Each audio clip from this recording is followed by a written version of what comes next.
मेरे साथ हैं, मैं अभी परिचय कर रहा हूँ, मेरे साथ हैं प्रोफेसर गंगा साय जी, जो हम बैठे हैं इस समय जेएनयू के कैंपस में। तो आपको क्या करना है, जेएनयू से संबंधित आपके जितने भी सवाल हैं आज हम उनका जवाब देने वाले हैं। अच्छा, मैंने एक वीडियो बनाया था पहले और उसमें आप लोगों को बतलाया था कि भाई मैं 8 बजे के समथिंग जेएनयू जा रहा हूँ और वहाँ पर मैं आप लोगों के सवाल लेने वाला हूँ। तो एक बार मुझे कमेंट्स करके बताओ, क्या मैंने वीडियो प्राइवेट तो नहीं है, हम लाइव आने लगे हों? एक सेकंड, मैं दूसरे फोन में देखता हूँ। नए लोग देखने लगे हैं, इसका मतलब हमें पब्लिक है हमारा वीडियो। तो सभी दोस्त आ जाइए। तो सबसे पहले तो प्रोफेसर साहब, स्वागत है आपका। धन्यवाद। इस लाइव सेशन में हमारे कुछ स्टूडेंट हैं। जौहार भाई, रजनी जौहार, रजनी मौर्य जी। देखो, हमारे कुछ स्टूडेंट्स हैं जो आपसे सवाल करेंगे, खासकर जेएनयू की जो लाइफ के बारे में, जेएनयू में एडमिशन कैसे लेते हैं, क्या क्या उसकी पात्रता होनी ज़रूरी है और कैसा एक्सपीरियंस है यहाँ का। जो भी सवाल हमसे पूछे जाएंगे हम सब उनका जवाब देने वाले हैं। लेकिन मैंने इससे पहले एक वीडियो बनाया था जिसमें मैंने कुछ कमेंट्स लिए थे कि यार आप कमेंट्स कर दो, मैं सबसे पहले उनका जवाब दूंगा। तो सबसे पहले तो आपका स्वागत है। धन्यवाद। अच्छा, मैं सवाल लेना शुरू करता हूँ। सबसे पहले एक दूसरे वीडियो के सवाल लेने से आप लोग आ जाइए, एक बार जुड़ जाइए और उसके बाद हम बातचीत करना शुरू करेंगे। अभी मैं इस समय वर्तमान में जेएनयू में ही हूँ और जेएनयू कैंपस में ही बैठा हूँ। भाई नमस्कार सबको, आ जाइए फटाफट से। नमस्कार नमस्कार नमस्कार। मैं दूसरे मोबाइल से कमेंट देखूंगा, आप ये मत सोचो। अब धीरे धीरे हम चीज़ों को सही सिस्टमेटिक ढंग से कर देंगे।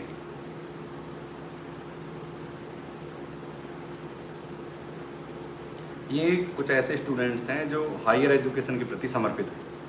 इनको पीएचडी करना, नेट पास करना, ये कई चीज़ों में ये लोग इंटरेस्टेड हैं। अच्छा, इस वीडियो मैंने काफ़ी सारे कमेंट्स लिए थे।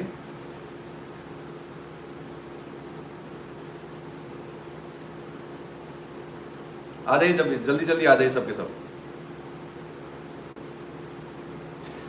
एक है संजना कह रही है हिस्ट्री से पीएचडी एंट्रेंस के लिए कैसे तैयारी करें। तो मैं कुछ बेसिक सवाल आपसे पहले पूछ लेता हूँ।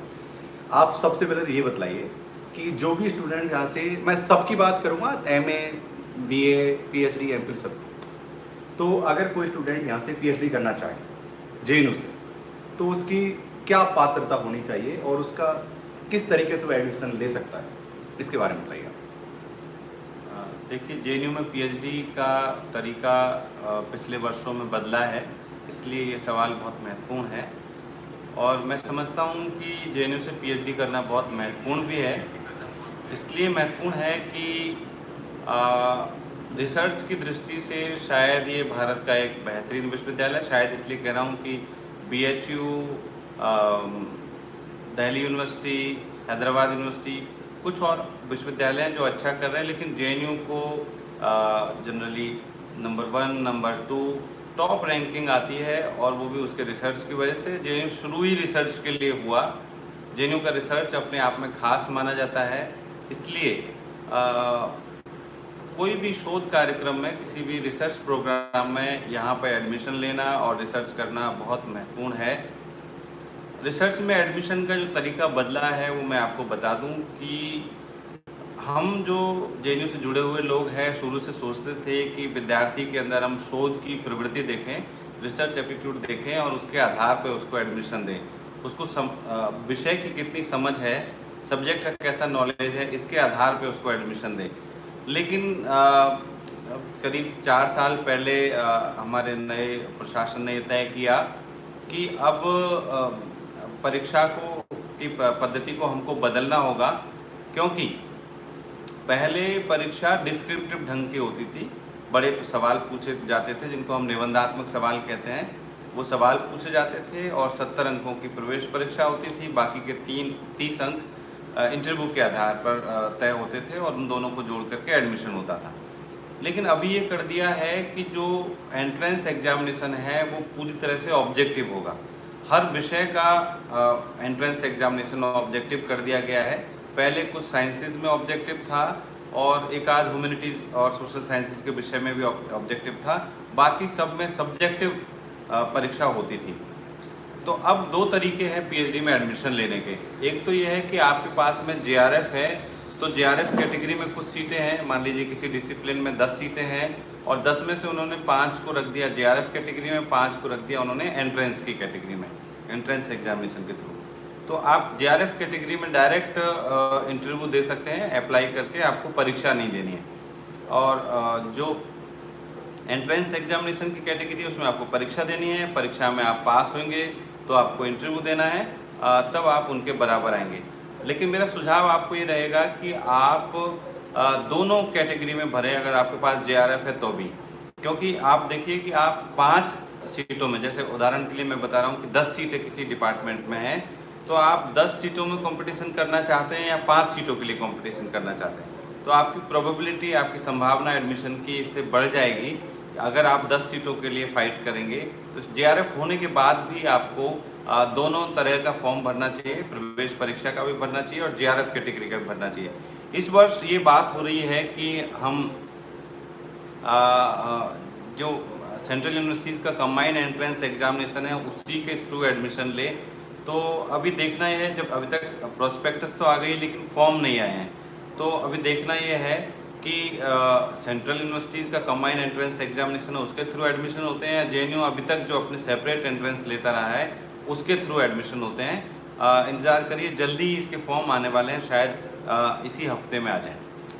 प्यारे साथियों, एक तो ना वीडियो को आप शेयर कर दीजिए ताकि और भी जो स्टूडेंट्स हैं उन तक रीच पहुंच सके वीडियो। अच्छा सर, ये बताइए कि जो PhD की जो एंट्रेंस एग्ज़ाम देते हैं उसके ना प्रपोजल या इसका बहुत बड़ा स्टूडेंट्स को प्रॉब्लम होती है, तो प्रपोजल की और दूसरा विषय को चुनाव को लेकर, तो उसके बारे में आप क्या कहेंगे? पहले प्रपोजल के बारे में बताइए, क्या है, किस तरह से बनाना चाहिए? तो एक अलग ही पूरे एक वीडियो का विषय है, अलग एक लेक्चर का विषय है, लेकिन फिर भी शॉर्ट में मैं बताना चाहूँगा, क्योंकि ज़्यादातर लोग सिर्फ मास्टर्स किए होते हैं, MA MSc वगैरह किए होते हैं, तो उनसे हम इतनी अपेक्षा तो करते हैं कि उनको अपने विषय की अच्छी जानकारी हो और उनके अंदर शोध की प्रवृत्ति हो, रिसर्च का एक उनके अंदर प्रवृत्ति हो। तो वो जांचने का तरीका यह है कि हम उनसे किसी एक विषय के बारे में शोध प्रस्ताव की मांग करते हैं, एक रिसर्च सिनॉप्सिस की एक प्रपोजल की मांग करते हैं। वो प्रपोजल आप उस विषय के बारे में बनाएं, एडमिशन के लिए सिर्फ मैं कह रहा हूँ। जब आप PhD करने जाएंगे तो आप उस प्रपोजल को बदल सकते हैं, लेकिन मैं एडमिशन के लिए ये बताना चाहता हूँ कि वो प्रपोजल ऐसे विषय पे बनाएं जिस पे आपका बहुत अच्छा कमांड है और आप उससे जुड़े हुए तमाम सवालों के जवाब अच्छी तरह से दे सकें। ऐसे विषय पे बनाएं और कोशिश ये करें कि वो दोहराव ना हो, कि यानी कि उस विषय पे अगर किसी ने पहले से रिसर्च किया हुआ है, पहले से वो बहुत पॉपुलर विषय है, तो ऐसे विषय का चुनाव ना करें। उसमें एक नवीनता का ध्यान रखें, एक नएपन का ध्यान रखें, तो निश्चित तौर पर आपका विषय अट्रैक्टिव हो पाएगा। ये लेकिन मैं सिर्फ एंट्रेंस एग्जामिनेशन में इंटरव्यू के वक्त जो प्रपोजल होता है उसके लिए बता रहा हूँ। अगर आप जब PhD में एडमिशन हो जाएगा आपका या कहीं हो चुका है, तब जो प्रपोजल बनाएंगे उसके लिए मैं अलग से उस पर विस्तार से बात कर सकता हूँ। अच्छा, एक और सबसे बड़ा सवाल, क्योंकि हिंदी भाषी छात्र बहुत हैं जो वो JNU से PhD करना चाहते हैं।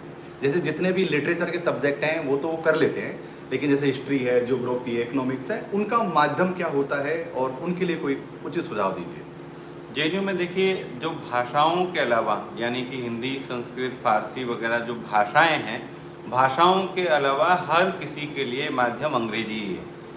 उसको चाहे कोई भी डिसिप्लिन पढ़ना है तो उसको अंग्रेजी में, परीक्षा भी अंग्रेजी में होगी, इंटरव्यू भी अंग्रेजी में होगा और बाद में थीसिस भी अंग्रेजी में लिखनी होगी।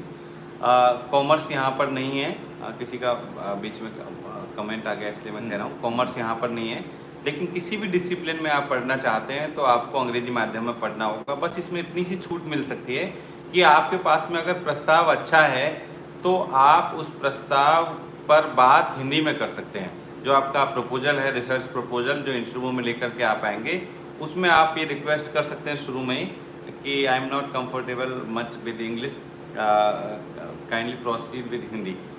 तो वो हिंदी में आपसे बात कर लेंगे, या आपकी जो भी मातृभाषा बांग्ला वगैरह में भी आप अगर कुछ बात रखना चाहते हैं, हिंदी में तो कम से कम लोग बात कर ही लेंगे।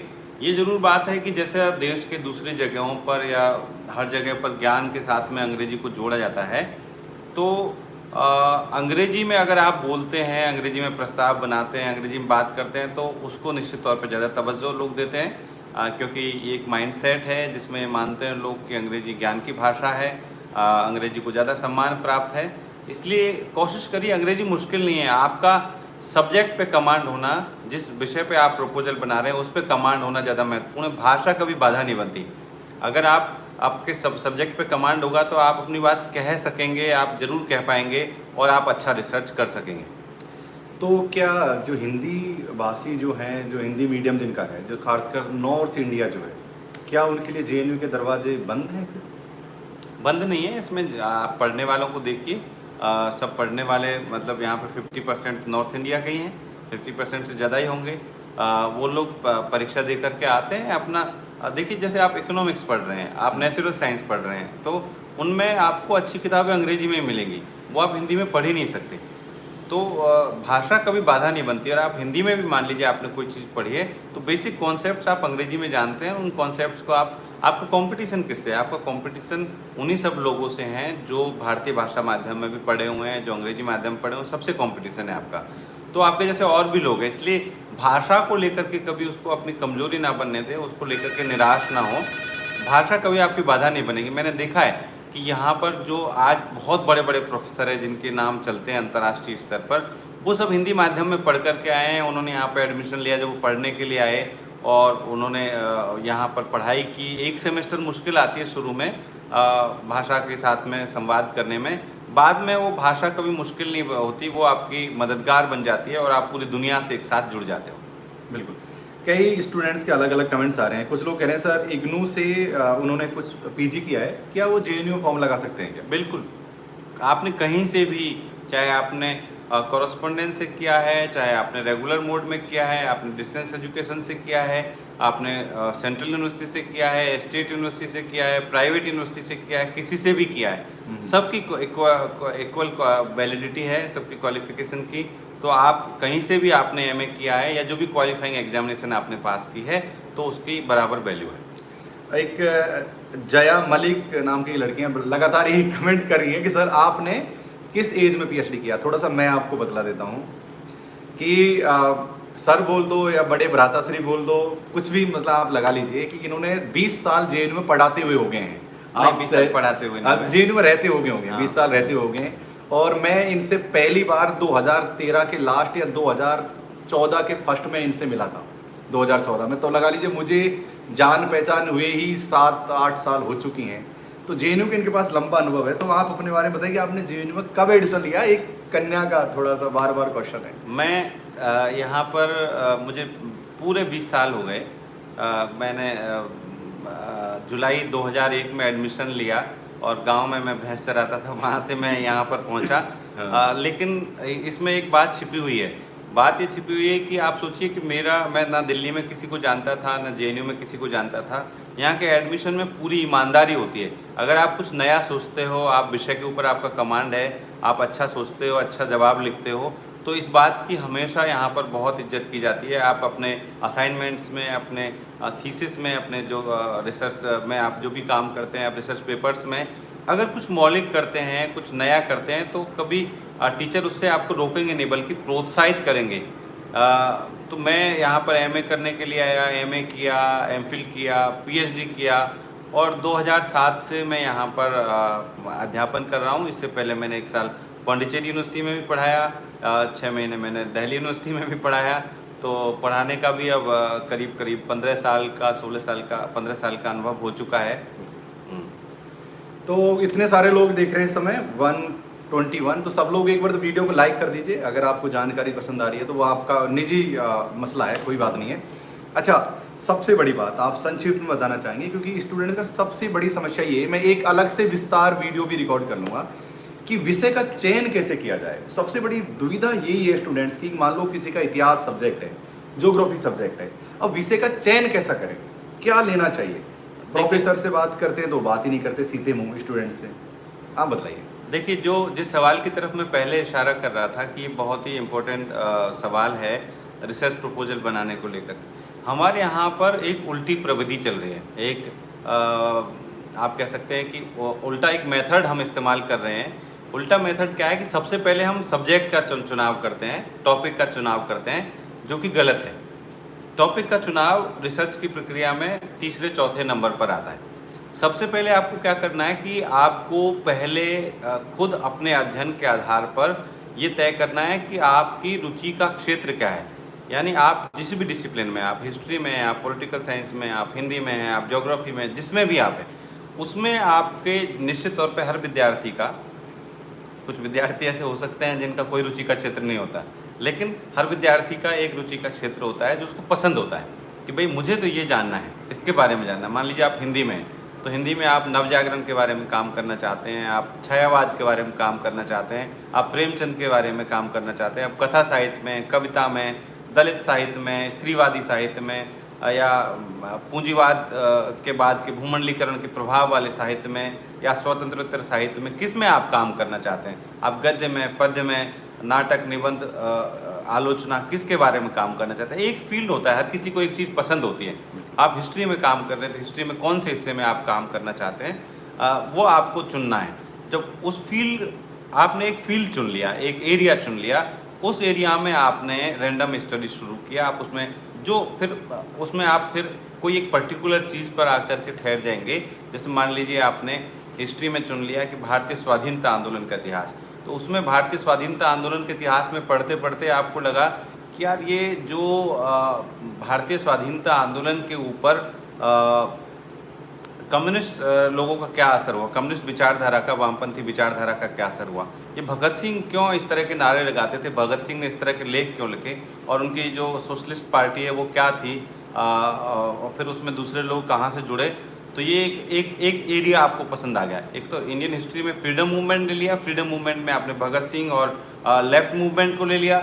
लेफ्ट मूवमेंट में भी फिर आपको कोई और ऑर्गेनाइजेशन, मान लीजिए वो सोशलिस्ट ऑर्गेनाइजेशन है, वो चुन लिया आपने, या कोई, फिर आपने इम्पैक्ट देखने लगे। फिर आपने देखा इम्पैक्ट कि अच्छा इनके विचारों में कहाँ से ले रहे हैं, ये कार्ल मार्क्स से ले रहे हैं, फ्रेडरिक एंगल से ले रहे हैं, लेनिन से ले रहे हैं, ये कहाँ से ले रहे हैं अपने विचारों को, कैसे अपने आप को इनरिच कर रहे हैं। ये आपने एक फील्ड चुन लिया।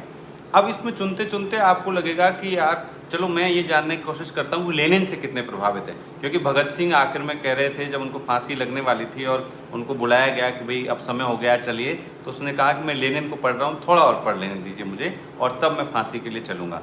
तो इसका मतलब वो लेनिन से कितने प्रभावित है कि आखिरी वक्त में वो लेनिन को पढ़ रहे थे। तो लेनिन का असर आप भारत के स्वाधीनता आंदोलन के जो एक लेफ्ट धारा है उसके ऊपर आप देखना चाहते हैं, तो आप इसमें पढ़ते जाएंगे, सबके ऊपर आप लेनिन का असर देखेंगे। फिर आपको पढ़ते पढ़ते कोई भी विषय है, ये उदाहरण मैं सिर्फ एक डिसिप्लिन से दे रहा हूँ, कोई भी एक विषय है, कोई भी एक एरिया है, उसमें पढ़ते पढ़ते एक स्टेज पे आपको ये लगेगा कि यार ये ऐसी चीज़ है जिस पे अभी तक किसी ने काम नहीं किया, इस सवाल का जवाब मुझे नहीं मिल रहा। पहले खुद सवाल का जवाब ढूंढने की कोशिश करिए, उसको कहते हैं रिसर्च गैप।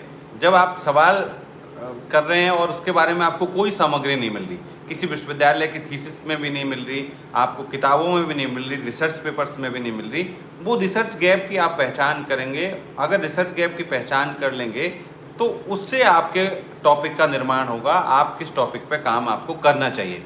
यानी इससे स्पष्ट हो गया कि एक तो आपकी रुचि का हो गया वो, दूसरा उसके बारे में अभी तक किसी ने काम नहीं किया है, वो महत्वपूर्ण है, उस पर आपको काम करना है। तो टॉपिक का चुनाव आपको इस प्रक्रिया से करना है। ऐसा ना करें कि पहले टॉपिक चुन ले और उस पर काम करने लगे और आपको एक साल बाद लगे अरे इस पर तो किसी और ने काम कर लिया, या इस पर तो प्राइमरी सोर्सेज ही नहीं है, इसमें कुछ सामग्री नहीं मिल रही है, कैसे काम करेंगे।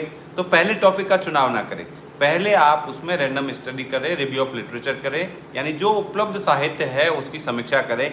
और रिव्यू ऑफ लिटरेचर में भी कई लोग समझते हैं कि सिर्फ पीएचडी की थीसिस देख लेना या एक आध किताबों का ब्यौरा लिख देना वही review of literature. Her cheese review of literature में आएगी, जो उसके बारे में किताबें, रिसर्च पेपर, पीएचडी थीसिस, जो कुछ भी उसके बारे में लिखा गया है वो सब कुछ उसकी आपको समीक्षा करनी है, उससे आपका विषय निकल करके आएगा और वही सही विषय होगा।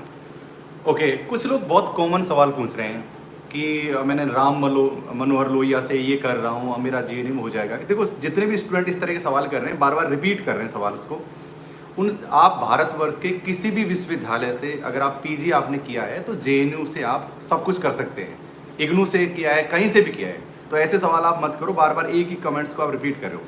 कुछ लोगों का सवाल है सर कि पीएचडी करने के लिए क्या नेट जेआरएफ कंपलसरी है, इसका जवाब दीजिए। नहीं, कंपलसरी नहीं है। मैंने शुरू में बताया, शायद उन्होंने देर से ज्वाइन किया, कि 2 तरह से पीएचडी में एडमिशन होता है। एक होता है आपके जेआरएफ के बेसिस पे, नेट जेआरएफ आपके पास है तो आप डायरेक्ट इंटरव्यू दे सकते हैं, और दूसरा होता है प्रवेश परीक्षा के बेसिस पे। तो अगर आपके पास नेट जेआरएफ नहीं है तो आप प्रवेश परीक्षा के थ्रू दे सकते हैं। हाँ, इसमें एक तकनीकी स्थिति ये होती है, जैसे मेरा डिसिप्लिन है अभी, हमारे डिसिप्लिन में अभी सिर्फ 2 सीटें हैं। अब 2 सीटें हैं तो हमसे यूनिवर्सिटी ने पूछा कि भाई आप कैसे एडमिशन लेना चाहते हो। अब सिर्फ 2 सीटें पीएचडी के लिए है तो हमने सोचा कि 2 सीटों के लिए ऑल इंडिया एंट्रेंस कराने की क्या ज़रूरत है। अगर ऑल इंडिया एंट्रेंस कराएंगे, कितनी जगहों पे कौन कितने लोग परीक्षा देने आएंगे, वहाँ से कॉपियाँ आएंगी, फिर उनको जाँचेंगे और एक लंबी प्रक्रिया में हमको जाना पड़ेगा, और सिर्फ 2 सीटें हैं।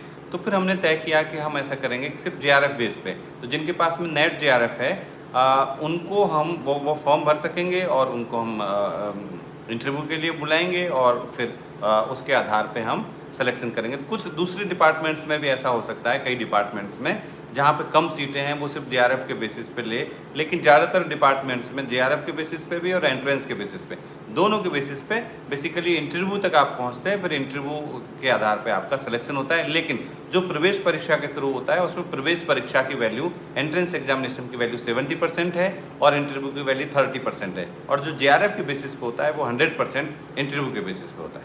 ओके, कुछ स्टूडेंट्स का ये सवाल आ रहा है बार बार कि जो प्रपोजल जो बनाना होता है, वैसे आपने जवाब पहले दे दिया था, तो उसकी माध्यम क्या होगा? जैसे कि कुछ लोग कह रहे हैं कि जिनका हिंदी विषय, हिंदी लिटरेचर के ही हैं वो, या फिर वो कोई और लिटरेचर सब्जेक्ट के हैं, उनको भी क्या अंग्रेजी माध्यम में जेएनयू में बनाना होगा? नहीं, बिल्कुल नहीं। जो भाषाओं में, मैंने शुरू में कहा कि जो भाषाओं में है वो उसी भाषा में बनाएंगे। अगर आप जापानी भाषा में पीएचडी करना चाहते हैं तो आपका प्रपोजल जापानी भाषा में ही होना चाहिए, या आपका प्रपोजल अंग्रेजी में हो सकता है। लेकिन आप अगर हिंदी में कर रहे हैं तो हिंदी में होगा, आप संस्कृत में कर रहे हैं संस्कृत में होगा, लेकिन बाकी सभी विषयों के लिए आपको अंग्रेजी में प्रपोजल बनाना होगा। मैं कह रहा हूँ कि ये संबंधित विभाग के ऊपर निर्भर करता है कि वो एडमिशन के वक्त, एडमिशन के इंटरव्यू के वक्त में आपके साथ रियायत बरते, और आप जैसे पॉलिटिकल साइंस या हिस्ट्री या सोशोलॉजी के लिए प्रपोजल बनाएं और आप हिंदी में बनाएं तो वो उस पर फिर भी बात आपसे कर लेंगे।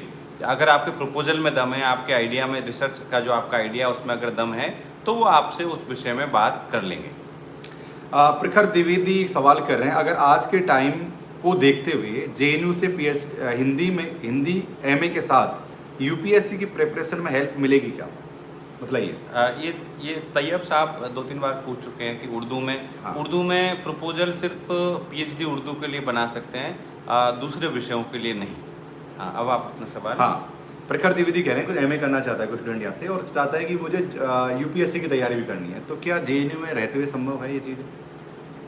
ये एक मेरे लिए थोड़ा इसका जवाब देना बड़ा कठिन है, क्योंकि एज ए टीचर हमारी राय है कि जेएनयू पढ़ने और रिसर्च करने के लिए है। हम इसको यूपीएससी का केंद्र नहीं बनाना चाहते। हालांकि यहाँ से बहुत सारे स्टूडेंट्स का सिलेक्शन होता है और शुरू से होता रहा है, जब से बनाए तब से यहाँ पर बड़ी संख्या में प्रशासनिक अधिकारी देश भर में है जो जेएनयू से पढ़ कर के गए हैं। उन्होंने एमए करते हुए या पीएचडी करते हुए यहाँ से तैयारियाँ की है। लेकिन एज ए टीचर तो मेरा जवाब ये होगा कि आप पूरा मन लगा करके पढ़ाई कीजिए, क्योंकि कम सीटें हैं और यहाँ पर एडमिशन अगर आपका होता है तो आपको उच्च शिक्षा और रिसर्च पर ध्यान देना चाहिए, क्योंकि एक बेहतरीन विश्वविद्यालय पढ़ने के लिए। बाकी आपके ऊपर है कि आप अपने समय का कैसे सदुपयोग करते हैं। एक बहुत सवाल जो ज़्यादा पूछा जाता है कि जेएनयू का जो एंट्रेंस एग्जाम होता है, एक्चुअली उसमें पूछा क्या जाता है? मतलब मोटा मोटी आप बताना चाहो तो। वैसे मैं कई बार वीडियो में बता चुका हूँ, फिर भी बेसिकली जो आपने एमए में पढ़ा हुआ है, समझिए कि पीएचडी के एंट्रेंस में वही पूछा जाता है। लेकिन अभी पीएचडी के एंट्रेंस में सरकार की एक गाइडलाइन आई है, यूजीसी की एक गाइडलाइन आई है, और जेएनयू ने भी सारे टीचर्स जो क्वेश्चन पेपर सेट कर रहे हैं उनके पास में वो गाइडलाइन भेजी है कि आप 50% क्वेश्चन रिसर्च मेथोलॉजी से भी पूछिए पीएचडी एंट्रेंस में। हालांकि लोग 20%, 30%, 10% थोड़े सवाल डाल देते हैं उसमें, और मुख्य तौर पे जो एमए में आपने पढ़ा है, यानी कि जो मूलभूत आपका डिसिप्लिन है, उस डिसिप्लिन के बारे में ही सवाल होते हैं। आपने हिस्ट्री में मान लीजिए पीएचडी करना चाहते हैं तो हिस्ट्री में जो भी आपका मीडिएवल या एंशिएंट या मॉडर्न जो भी हिस्ट्री है उसके बारे में सवाल होंगे, और जो भी डिसिप्लिन है आपका, जो मास्टर्स में आपने पढ़ा है बेसिकली उसी के बारे में सवाल पूछे जाएंगे। लेकिन अभी रिसर्च मेथोलॉजी के पार्ट को थोड़ा बढ़ाने, उसका पोर्शन बढ़ाने की बात है, और इसको लेकर के बार बार ऑर्डर आते रहते हैं कि इसको आप बढ़ाइए। तो भविष्य में रिसर्च मेथोलॉजी से चाहे वो आप किसी भी डिसिप्लिन में पीएचडी के लिए फॉर्म भरते हैं, सभी में रिसर्च मेथोडोलॉजी से सवाल बढ़ाए जाएंगे। अच्छा, जेएनयू में जो एडमिशन की प्रक्रिया है, क्योंकि प्रोस्पेक्ट जारी कर दिया है जेएनयू ने, लेकिन उसमें डेट मेंशन नहीं किया कि कब एंट्रेंस एग्जाम होगा, क्या होगा। तो आप यहाँ रहते हैं, आपको एक कोई डेटा तो आपके पास नहीं होगा, लेकिन फिर भी एक अंदाजे स्टूडेंट को बता सकते हैं भाई आपकी जब तक एग्जाम होने की संभावना है। देखिए, इसमें तो अभी कुछ कहना मुश्किल है, पर जल्दी फॉर्म आएंगे, जल्दी एग्ज़ाम होगी। क्योंकि अब हमारी तरफ से कोई डिले नहीं है। जो प्रोस्पेक्टस जारी किया गया है वो प्रोस्पेक्टस तो मेरे ख्याल से कहीं से लीक हुआ है, क्योंकि जेएनयू वेबसाइट पे ऑफिशियली वो उपलब्ध नहीं है। अच्छा। हालांकि प्रोस्पेक्टस सही है वो, लेकिन वो ऑफिशियली अभी जारी नहीं किया गया है। ऑफिशियली इस बात का इंतजार है कि जेएनयू कंबाइन एंट्रेंस करेगा सेंट्रल यूनिवर्सिटीज़ के साथ में, या अपना सेपरेट करेगा। यह है कि जेएनयू ने एनटीए को जिम्मेदारी दी हुई है, और एनटीए सभी सेंट्रल यूनिवर्सिटीज़ का साथ में एंट्रेंस करना चाहता है, और जेएनयू भी उसमें हिस्सेदारी करना चाहता है। शायद इसी डिलेमा की वजह से, पहले कोविड का डिलेमा था इसलिए डिले हो रहा है, पर जल्दी फॉर्म आएंगे, जल्दी एंट्रेंस होगा। कुछ लोग बीएचयू को लेके सवाल पूछ रहे हैं भाई, वो कह रहे हैं कि कौन से मीडियम में एग्जाम होती है। जितनी भी सेंट्रल यूनिवर्सिटीज़ हैं वो अधिकतर सेंट्रल यूनिवर्सिटी में अंग्रेजी माध्यम में ही आपका एंट्रेंस एग्जाम लगेगा, अगर आप भाषा सब्जेक्ट से नहीं है तो। बिल्कुल सर। देखिए, कुछ लोग फ़ीस के बारे में पूछ रहे हैं। मैं उनको बताना चाहूँगा कि जेएनयू इस मामले में बहुत ही अच्छी यूनिवर्सिटी है। यहाँ पर फ़ीस ना के बराबर है। एक सेमेस्टर की फ़ीस आपकी 300 साढ़े 300 रुपये होती है, जो आपकी ट्यूशन फ़ीस और construction charge, library charge, health charge सब जोड़ करके 300 से 400 रुपये के बीच में आपकी फ़ीस होती है एक सेमेस्टर की। तो बहुत ही कम फ़ीस है, इतनी फ़ीस तो शायद किसी स्कूल में भी नहीं होगी। और जो हॉस्टल चार्जेज है आपके, तो हॉस्टल चार्जेज आपके इस तरह से होते हैं कि हॉस्टल में जितने विद्यार्थी रहते हैं उन विद्यार्थियों में जितना राशन आता है उस राशन को उन विद्यार्थियों के साथ डिवाइड कर लेते हैं। तो अप्रॉक्सीमेटली 2000 के आसपास उनका मेस बिल आता है। लेकिन हर विद्यार्थियों को यहाँ पे फेलोशिप भी मिलती है। जिसका भी एडमिशन हो गया, चाहे बीए में, एमए में, पीएचडी में, जिसमें भी एडमिशन है, हर विद्यार्थी को फेलोशिप मिलती है। इसलिए आपको यहाँ पे पढ़ाई में कोई खर्चा नहीं आएगा। आप जिस दिन जेएनयू में एडमिशन हो जाए तो आप समझ लीजिए कि आपको पढ़ाई में उस दिन से खर्चा आपका बंद हो गया। अच्छा, हाँ, ये सवाल आपने अच्छा लिया है। अच्छा, मैं आपको सबको बताना चाहूँगा कि इसका जवाब फिर से दीजिए स्पष्ट रूप से कि कोई स्टूडेंट है उसका नेट और जीआरएफ कुछ भी नहीं है, और वो यहाँ पर एमफिल या पीएचडी में दाखिला ले लेता है या फिर एमए में दाखिला ले लेता है, तो उसको फेलोशिप का अमाउंट जो अदर यूनिवर्सिटीज़ में नहीं मिलता है। जेएनयू का क्या क्राइटेरिया है? देखिए, एमफिल तो बंद ही कर दिया सरकार ने। तो जेएनयू में भी एमफिल पिछले साल तक था, ख़त्म हो गया। अब जेएनयू में एमफिल नहीं होगा, सिर्फ पीएचडी होगा, और एमए है, बीए है। तो पीएचडी में नॉन नेट फेलोशिप उसको बोलते हैं। तो सभी विद्यार्थियों को जिनके पास में नेट जीआरएफ नहीं है उनको नॉन नेट फेलोशिप यानी 8000 रुपये महीने उनको मिलेंगे, हर विद्यार्थी को मिलेंगे। तो ये तो पीएचडी वालों के लिए हो गया कि मिनिमम 8000 रुपये महीने आपको मिलेंगे। और मैंने आपको बताया कि आपका खर्चा 3000 से अधिक नहीं होगा, तो आप आराम से अपनी किताबें खरीद सकते हैं, और जो भी खर्च करना चाहे वो कर सकते हैं। एमए में भी अभी मैं कंफ्यूज हूँ कि 3000 फेलोशिप है या 2500 है। एमए में भी अच्छी फेलोशिप है और हर विद्यार्थी को मिलती है, सिर्फ SC/ST को या OBC को नहीं, सभी को मिलती है। यहाँ पर उसको MCM बोलते हैं, मेरिट कम मीन्स स्कॉलरशिप, वो हर विद्यार्थी को मिलती है। हाँ, एक सवाल जो बहुत महत्वपूर्ण और हमेशा पूछा जाता है कमेंट्स में, अब किसी बच्चे ने पूछ लिया है, मेरा एमए हो चुका है, मुझे विदेशी भाषा में रुचि है, तो क्या मुझे विदेशी भाषा में बीए करनी चाहिए? कोई इंडियन करके हैं, आप विदेशी भाषा के बारे में बताइए कि जेएनयू विदेशी भाषा को लेकर किस तरीके से पढ़ाई करवाता है? देखिए, जेएनयू का ऐसा है, जेएनयू में जो ग्रेजुएशन होता है, यूजी या ग्रेजुएशन या बीए, यहाँ पे बीएससी, बीकॉम वगैरह कुछ नहीं है।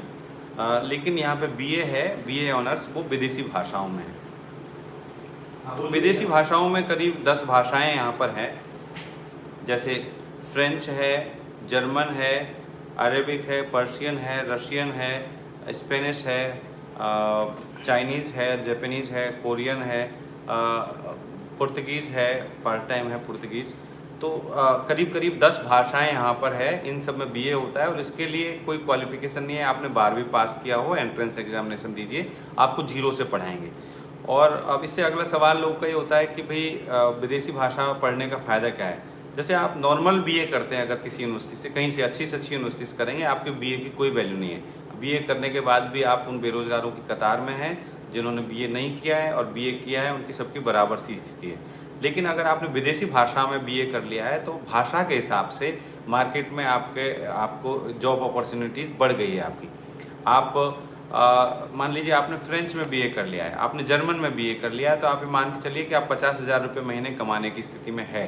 उतना आपको आराम से, जैसे आपको मल्टीनेशनल कंपनीज़ में जॉब मिलने शुरू हो जाएंगे, आप ट्रांसलेटर का काम कर सकते हैं, आप इंटरप्रेटर का काम कर सकते हैं। हाँ, सरकारी नौकरियां बहुत सीमित हैं। सरकारी नौकरियों के लिए आपको जैसे टीचिंग की लाइन है या और हायर क्वालिफिकेशंस आपको अर्न करनी पड़ेंगी, लेकिन मल्टीनेशनल कंपनीज और प्राइवेट सेक्टर में अच्छी खासी नौकरियां हैं, तो विदेशी भाषाओं में बीए करना एक अच्छा विचार है। अच्छा, ये और एक सवाल आता है कि विदेशी भाषा में बहुत से लोग कुछ करना चाहते हैं, लेकिन सबसे बड़ी समस्या होती है क्या पढ़ें, क्या पूछा जाएगा, क्या आज तक उन्होंने पढ़ा है वही पूछा जाएगा या विदेशी भाषा का कुछ पूछा जाएगा, ये कैसे किताब अरेंजमेंट करें, कहाँ से किताब लें, सिलेबस का कहाँ से कुछ, ये बताएं। उसमें यह है कि अगर आप बीए फर्स्ट ईयर में एडमिशन लेना चाहते हैं तो निश्चित तौर पर बीए फर्स्ट ईयर के लिए आपको कुछ वो भाषा की जानकारी होने की ज़रूरत नहीं है, क्योंकि बीए फर्स्ट ईयर में तो आपको जीरो से शुरू करना है, आपको भाषा जीरो से सीखनी है।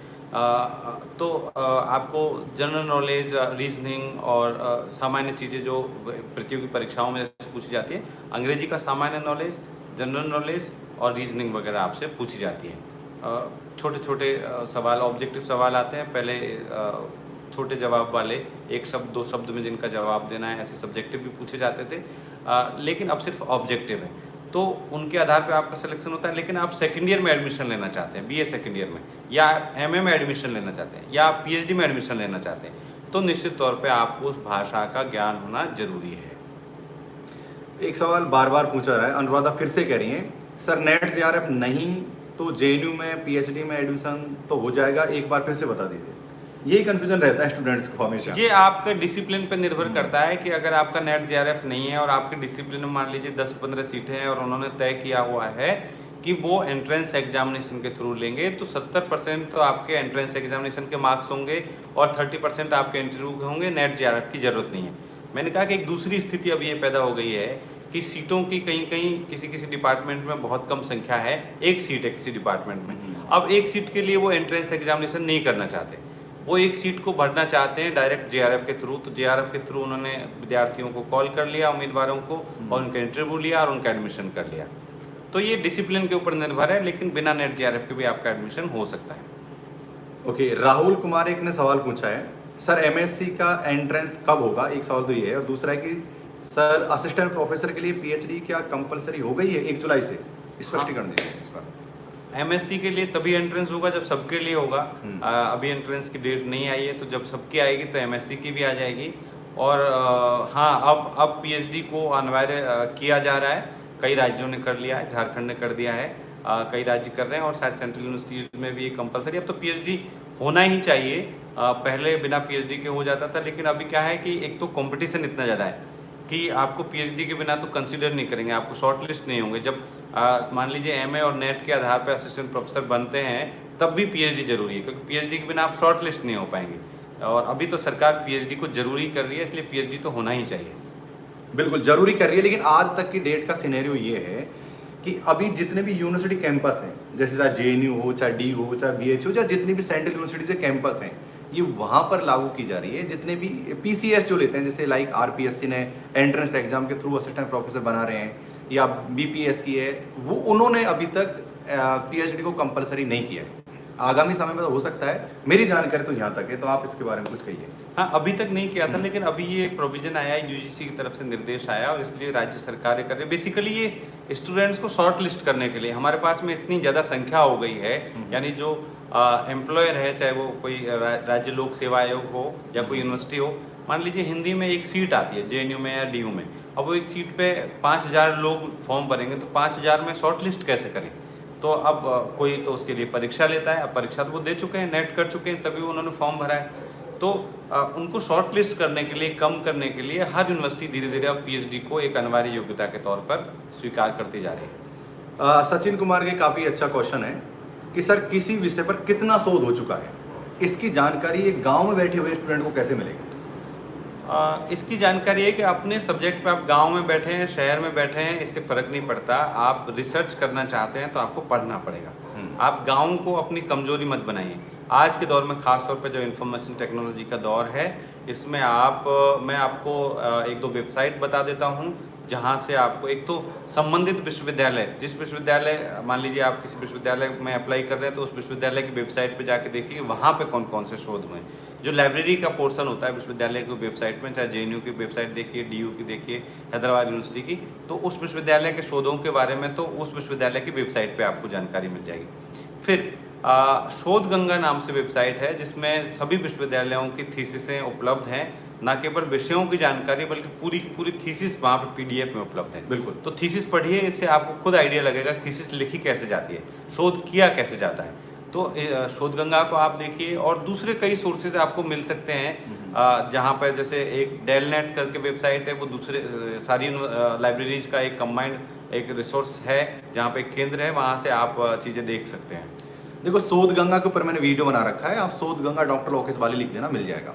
अच्छा, लेकिन मैं एक चीज़ शोध गंगा के बारे में बताना चाहूँगा। उस पर क्या है, जितनी भी पुरानी थीसिस है उसको स्कैन करके डाला जा रहा है। तो आप ये मत सोच लेना कि भाई किसी ने 2019 में पीएचडी किया तो वो भी अवेलेबल हो गई होगी, हो जाएगी, बट अभी इतना फास्ट काम वहाँ पर नहीं हो रहा है। तो काफ़ी पुरानी थीसिस की जानकारी आपको वहाँ पर मिलेगी। तो शोध गंगा पर वीडियो मैंने बना रखा है, जाके देख लेना। कोई अजय नाम के कोई व्यक्ति हैं, बार बार कमेंट्स कर रहे हैं। अजय वो कह रहे हैं कि बीएससी एंट्रेंस एग्जाम के बारे में कुछ बताइए। बीएससी जेएनयू में नहीं होता है।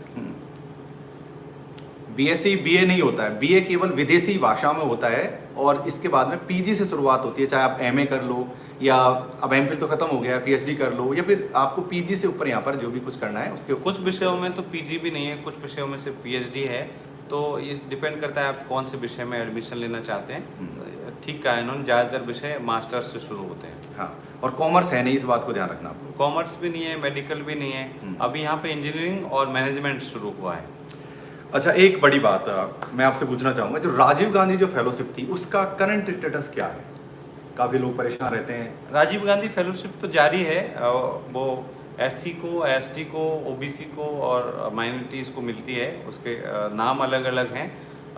जैसे एसटी की फेलोशिप का नाम नेशनल फेलोशिप कर दिया है, वो अब ट्राइबल मिनिस्ट्री की वेबसाइट से अप्लाई होता है, पहले वो यूजीसी के वहाँ से अप्लाई होता था। इस तरह से माइनॉरिटी की भी फेलोशिप है, ओबीसी की भी है, सबकी फेलोशिप है, वो जारी है। और अगर आपने एडमिशन ले रखा है तो उनकी प्रोबेबिलिटी ज़्यादा होती है जिनका ऑलरेडी पीएचडी में एडमिशन है, और क्योंकि उनको डिपार्टमेंट के थ्रू वो भिजवाते हैं, और उसमें सबसे मुख्य आधार होता है वो आपके मास्टर्स के जो अंक हैं वो होता है। दूसरा आपका प्रपोजल भी महत्वपूर्ण होता है। एक सुमित कुमार हैं, वो कह रहे हैं कि क्या 30+ एज में के बाद पीएचडी करना सही रहेगा? पीएचडी तो आप 60+ में भी शुरू कर सकते हैं, कोई दिक्कत नहीं है। ये आपकी रुचि की बात है। अगर आपको आर्थिक रूप से कोई दिक्कत नहीं है तो आप कर सकते हैं। आप 30+ में लोग सोचते हैं कि नौकरी करनी चाहिए, परिवार पालना चाहिए।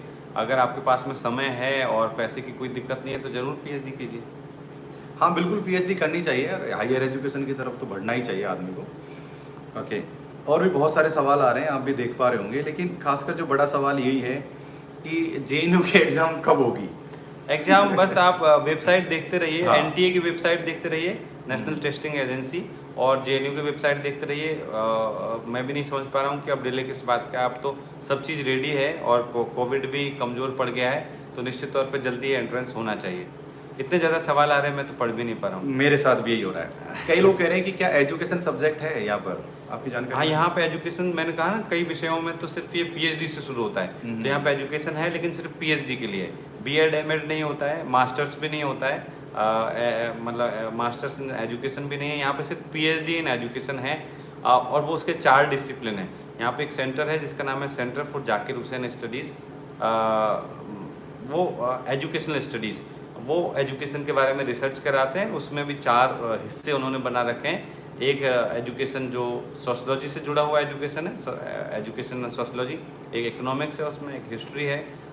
इस तरह से उसके कुल 4 हिस्से हैं। बिल्कुल साथियों, आज हम परिचर्चा कर रहे हैं। जो नए स्टूडेंट्स आए उनसे बोल देता हूं कि मेरे साथ, मैं इस समय जेएनयू कैंपस में हूं, जवाहरलाल नेहरू विश्वविद्यालय। मेरे साथ हैं डॉक्टर गंगा साय जी, और हम जेएनयू में कौन कौन से कोर्सेज हैं, कैसे पढ़ाई करते हैं, कैसे गांव देहात के स्टूडेंट्स जेएनयू में आ पाएंगे, ऐसा कौन सा तरीका एंट्रेंस एग्ज़ाम की क्या योग्यता होनी चाहिए, ये सभी चीज़ों पर हम लोग चर्चा कर रहे हैं।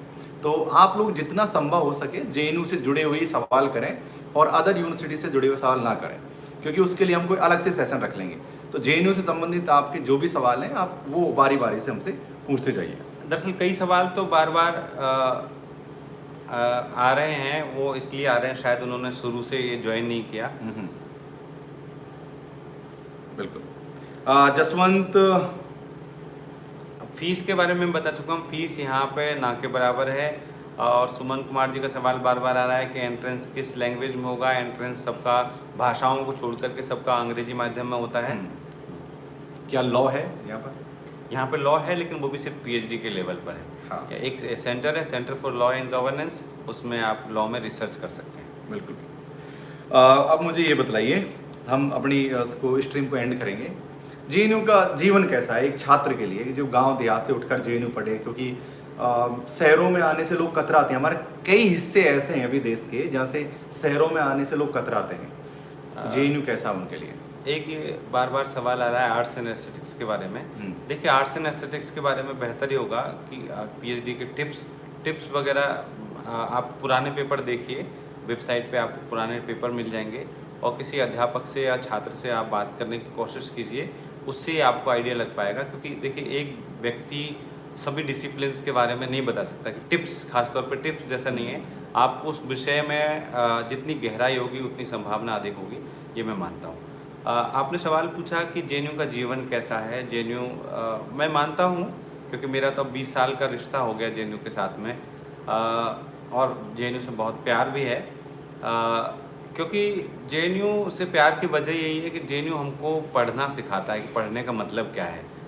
इससे पहले हम या तो नौकरी के लिए या अच्छे अंक लाने के लिए हमेशा रट रहे होते हैं, और रट करके हम अच्छे अंक भी ले आते हैं और कई बार नौकरी में भी सफल हो जाते हैं, लेकिन हम पढ़ाई का मतलब नहीं समझ पाते।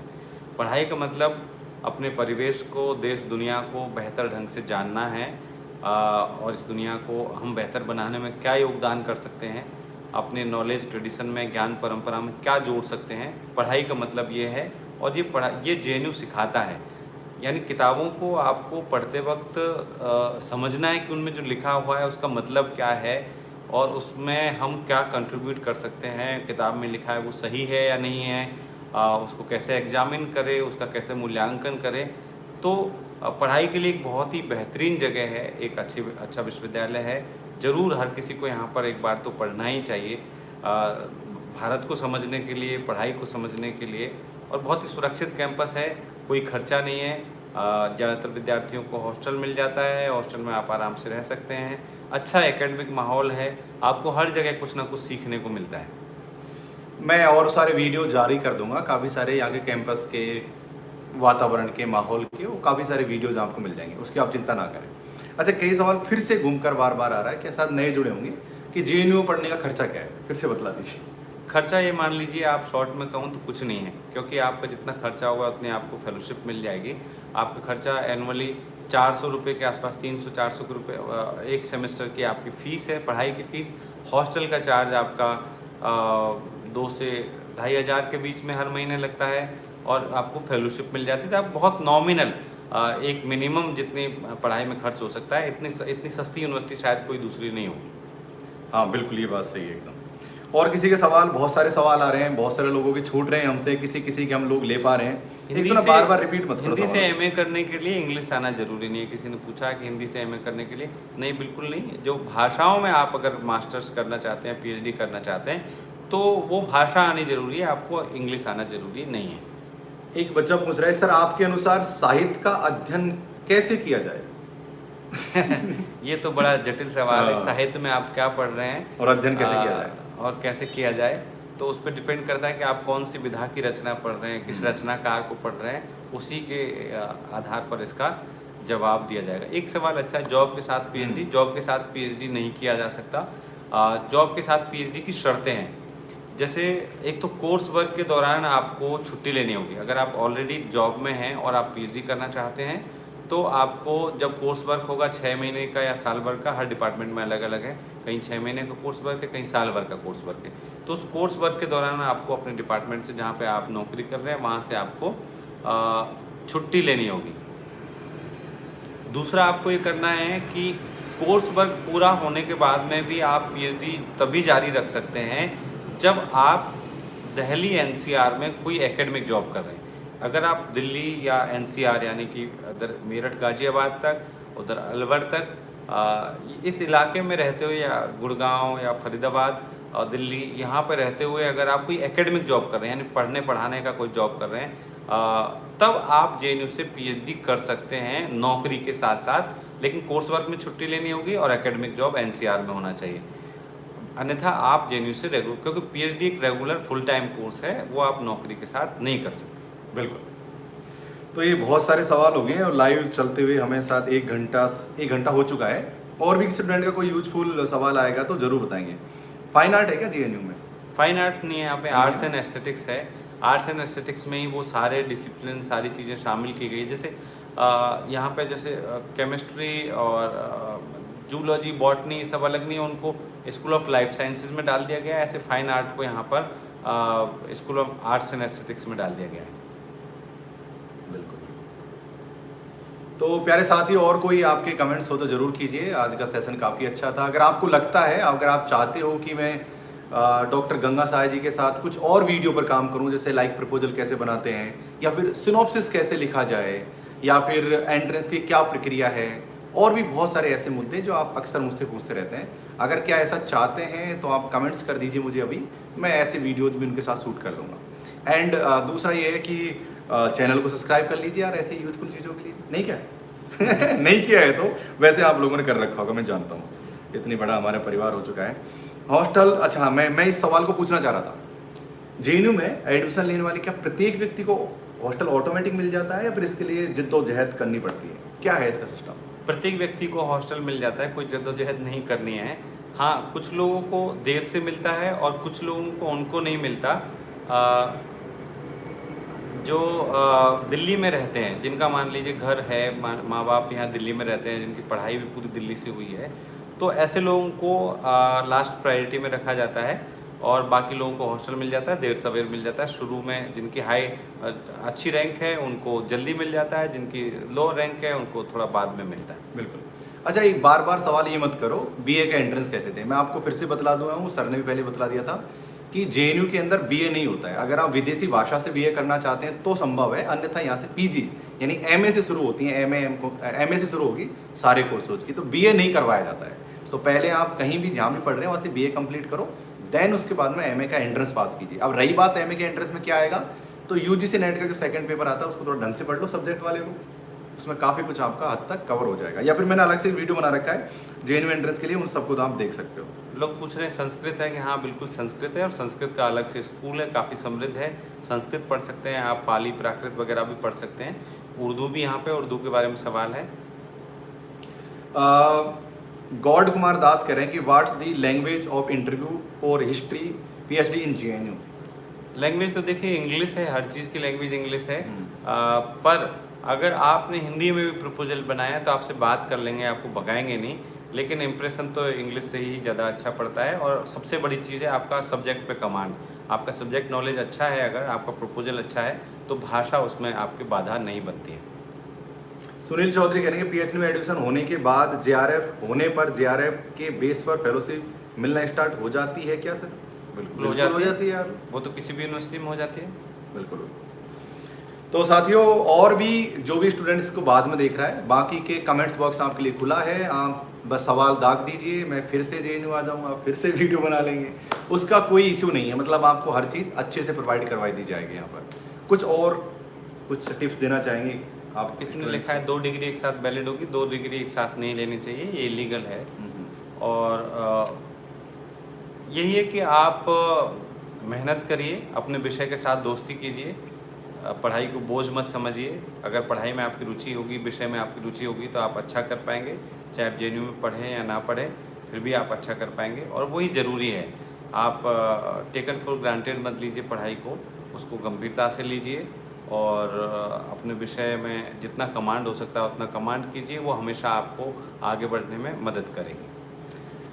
सरोज कुमार यादव कह रहे हैं कि सर हिंदी का एंट्रेंस तैयारी कैसे करें? शायद हिंदी साहित्य की बात कर रहे हैं। हिंदी को लेकर के कई लोग सवाल पूछ रहे हैं। हिंदी मेरा विषय भी है, कई लोगों ने पूछा आपका विषय क्या है। तो हिंदी में अभी सबसे बड़ी समस्या ये हो रही है कि हिंदी में सीटें बहुत कम हैं।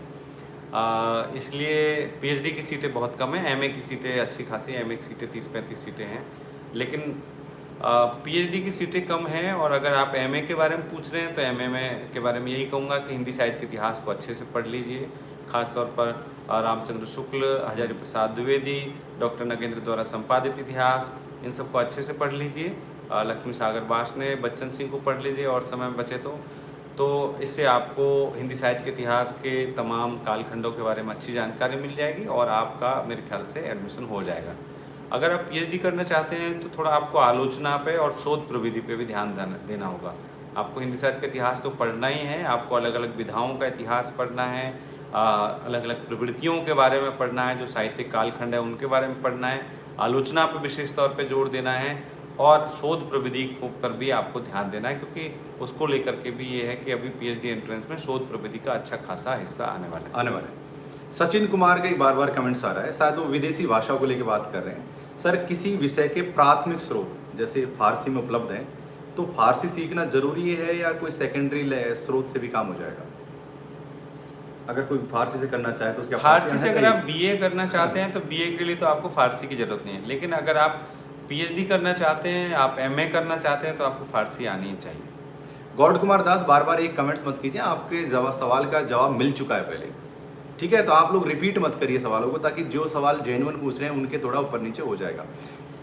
योगा को लेके बातचीत है। योगा यहाँ पे एक डिप्लोमा कोर्स शुरू किया है संस्कृत सेंटर ने, संस्कृत का जो स्कूल है उन्होंने योगा का एक डिप्लोमा कोर्स शुरू किया है, तो वो अभी नया है, उसके बारे में ज़्यादा चीज़ें क्लियर नहीं है। उसके लिए आप प्रोस्पेक्टस देखिए, प्रोस्पेक्टस में सारा ब्यौरा दिया गया है।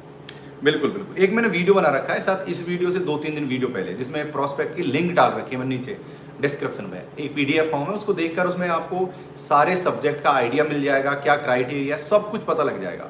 पर आप उन वीडियोज को जाके देखो। मैंने एक प्लेलिस्ट बना रखी है जिसमें जेएनयू से संबंधित, या एक प्लेलिस्ट है जिसमें पीएचडी से रिलेटेड वीडियोज हैं। आप उनको देखोगे तो मुझे नहीं लगता कि आपके मन में कोई किसी प्रकार का सवाल बचेगा। अब और कोई सवाल हो तो बताइए मुझे। अच्छा, मैं एक आपसे बात करना चाहूँगा, ये मेरी बात है। आपने इतने सारे बुक गिना दिए, शुक्ल जी, नागेंद्र जी, बच्चन जी।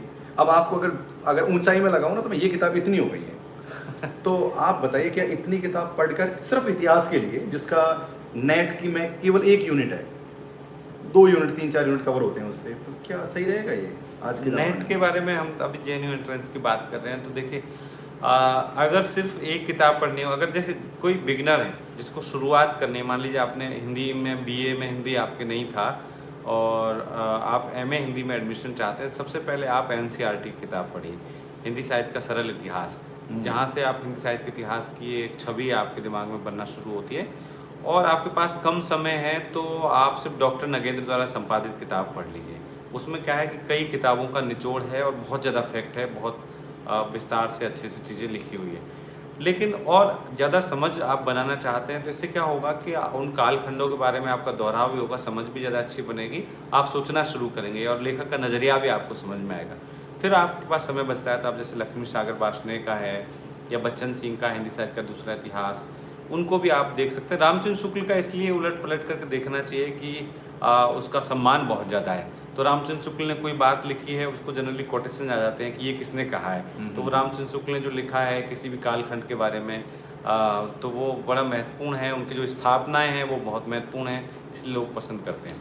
एक सिद्धार्थ रॉय करके एक स्टूडेंट है, उन्होंने लिखा है, रिस्पेक्टेड सर, मैं पीजी ज्योग्राफी में किया है और पोस्ट ग्रेजुएशन डिप्लोमा इन क्या है रिमोट सेंसिंग और जेएनयू पीजीडीए, पता नहीं बहुत लंबा उन्होंने कमेंट लिखा है।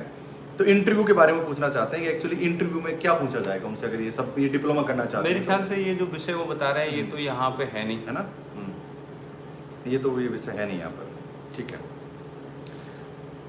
मैं आपके साथ में उपलब्ध हूँ, आप मुझसे मतलब इनके लोकेश जी के माध्यम से जुड़ सकते हैं, सीधे जुड़ सकते हैं, कोई दिक्कत नहीं है। जो समस्याएं हो आपको जेएनयू के बारे में, हिंदी के बारे में, उनके बारे में आप कमेंट्स कर दिया करो। देखो, ज़्यादा डायरेक्ट सीधे जोड़ना भी ठीक नहीं, क्योंकि लाखों की संख्या में है, तो वो तो संभव नहीं है।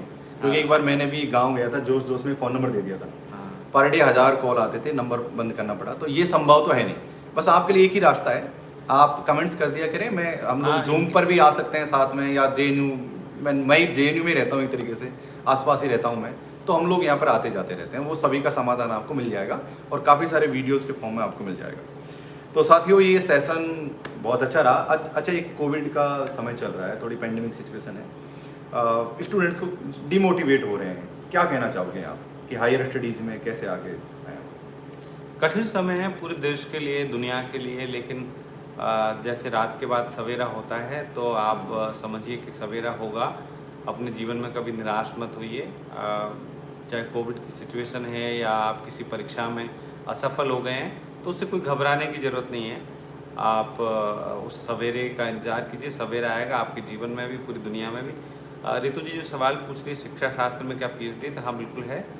एक सेंटर है यहाँ पे Zakir Hussain centre for education studies, वो शिक्षा के लिए ही है, उसमें आप पीएचडी कर सकते हैं।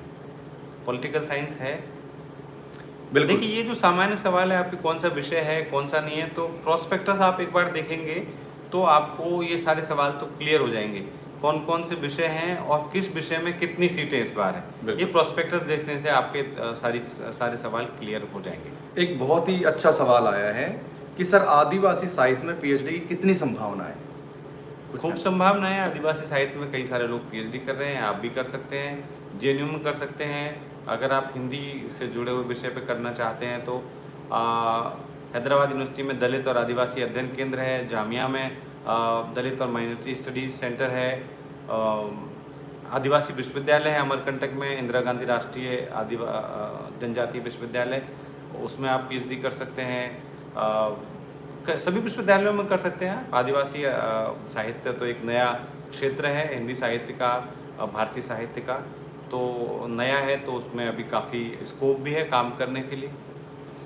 ओके, एक सवाल, जेएनयू में टीचर बनने का क्या प्रोसेस है? एक बच्चा, एक पारुल मिश्रा जी बार बार पूछ रही हैं। वही प्रोसेस है जो दूसरे किसी विश्वविद्यालय में होता है।